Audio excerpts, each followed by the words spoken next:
Hello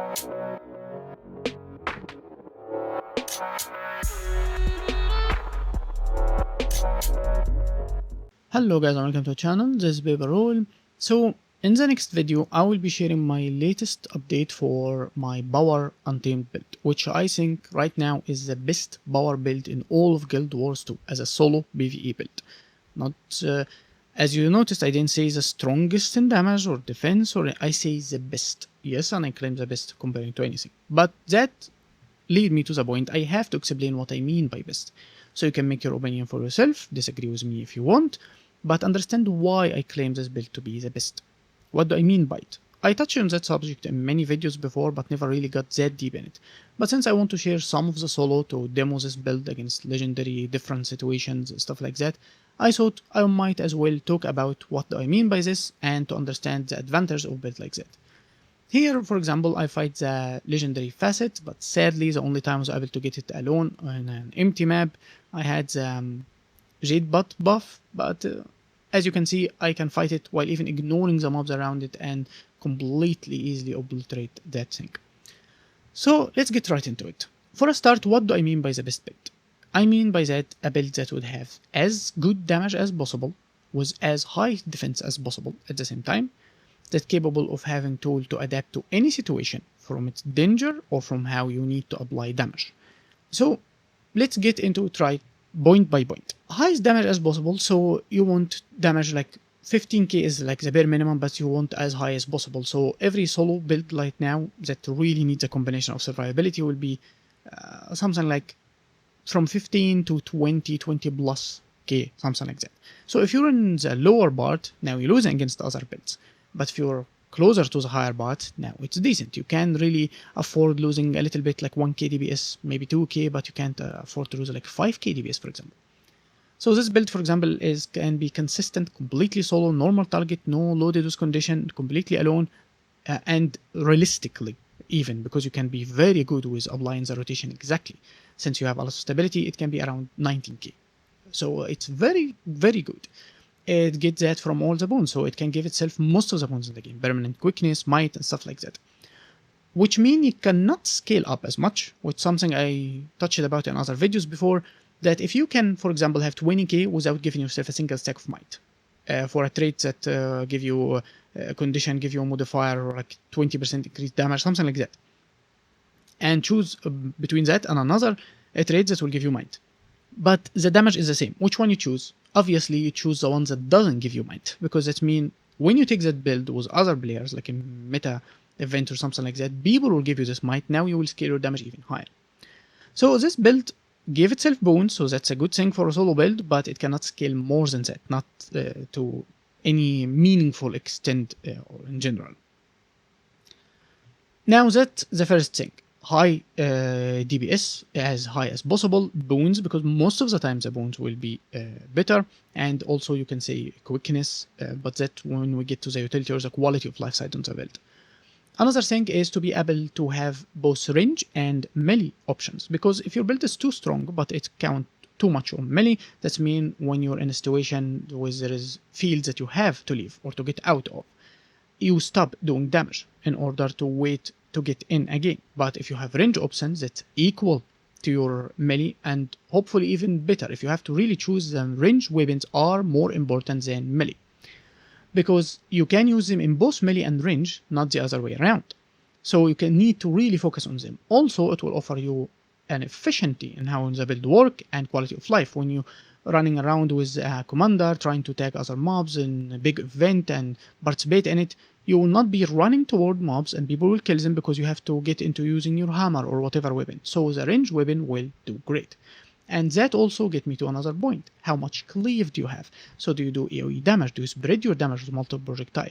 Do you need to work with your damage as in a cone, or it work completely around you? The better it gets, like a lot of AoE cleave, too many hits for multiple targets, and can hit completely around you, even for far distance, like the Unleash Ambush for Axe for Ranger. One of the best skills in the game, if not the best skill, most satisfying to it. So it will spread your damage even without turning your character. Multiple hits will do even CC with loading other conditions, so it helps you on multiple levels. And again, multiple hits also part of that. Imagine yourself fighting something like the Sand Lions in Bass of Fire, they have multiple layered blocks. So you need to get through all those layered blocks until you are able to apply your damage. If you use something like Spear, for example, it's really heavy hits, but single hit. So now you stand there like doing few auto attacks, so you not waste your damage, your DPS fell low because it's very slow, and you keep burning time until you reach the point when the block is gone, so now you can apply your damage. While this build have multiple ways to do many hits, like a lot of hits on the projectile from the axe, Warhorn 4, even the seeds, multiple hits on the mace, so multiple hits also is part of the advantage that you can do. Even some of your bits can do it, like Ragazal, as you can see I'm using it here. So, like we said, this whole package, every part of it, works to count, are you really the best at damage? It's not just number of DPS, it's how you do it, how much you can do it, how much can you spread it, it's all the things that we discussed. Now, let's move to the survivability side. So survivability will come also from damage reduction, hard mitigations like blocks, ages, barriers, and vulnerability, stopping the complete damage of powers, a lot of ways. But it consists of damage reduction or damage avoidance in multiple layers, and healing. This build, for example, have multiple ways to give itself barrier if it's needed. It have almost permanent protection if you want. Like, it really depends on how you play it, but it's literally have permanent protection. It have multiple ways for damage reduction, and it have insane amount of healing. Again, with that, you can say if you have stability, how much you can have, because the enemy will keep stopping you from applying your damage, lowering even your damage because you keep getting CC'd. Then how much stun breaks do you have? So if your boons get corrupted, how many times can you reapply them? And this build, since it have multiple sources for every boon, then you can keep reapplying them whenever you need.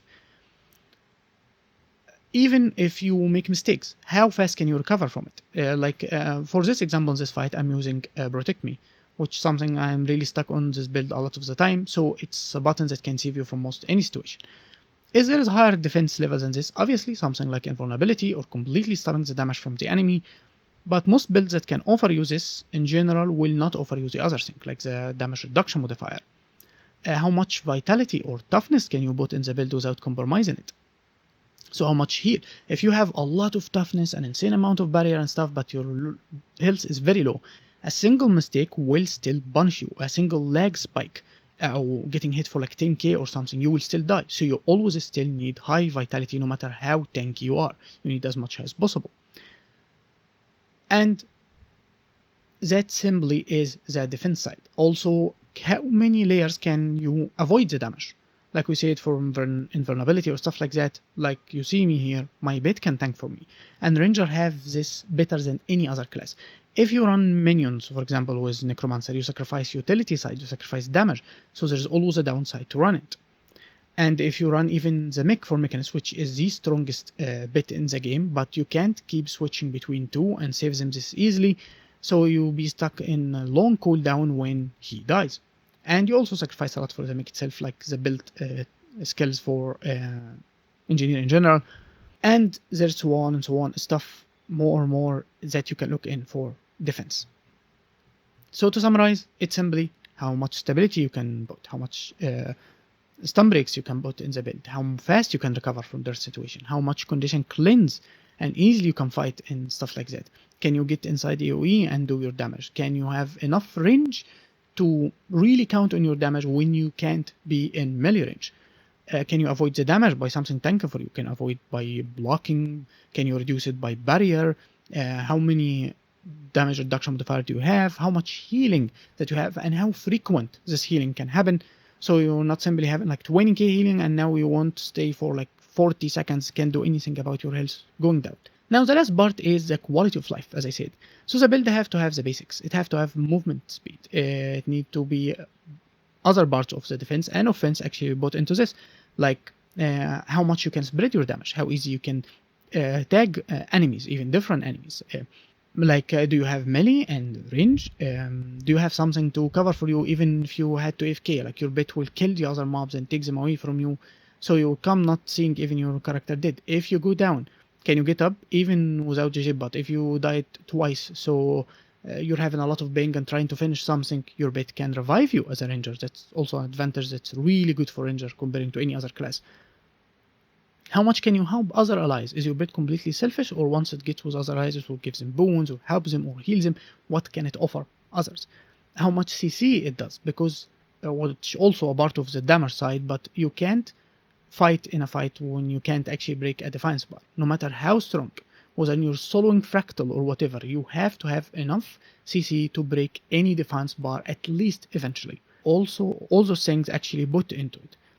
Some things also can look at it from quality perspective. If you have too much stability, then the enemies can't keep pushing you to use your stun break or stopping you while trying to run or move from something to something. If you have quickness, then you can do the gathering around very fast.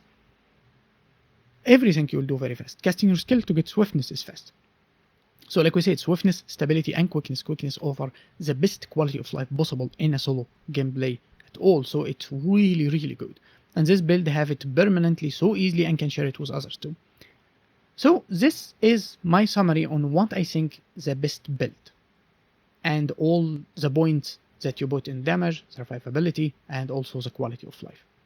So in the next video, I will be explaining this build deeply, and I really never enjoyed a bar build like this. It fixed even the little things I didn't like in my best, what I called as a green bunker build, which was a boon build for Untamed. This build might look like a boon build, but there is some significant change here.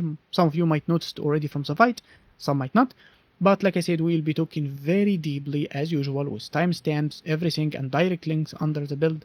It will be the next video, don't miss it, so don't forget to like, subscribe, tell me your own opinions, or share with me what your own priorities whenever you play or choose your own build in PvE. I will be reading the comments.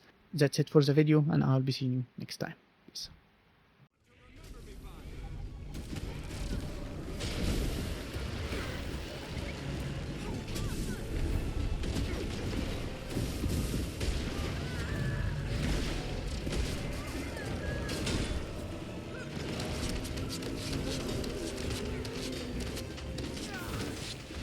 Down.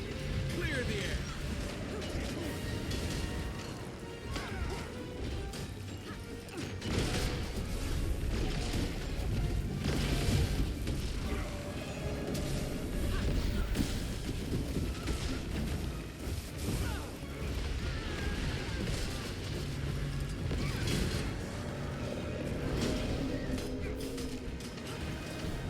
Clear the air. Soften them up.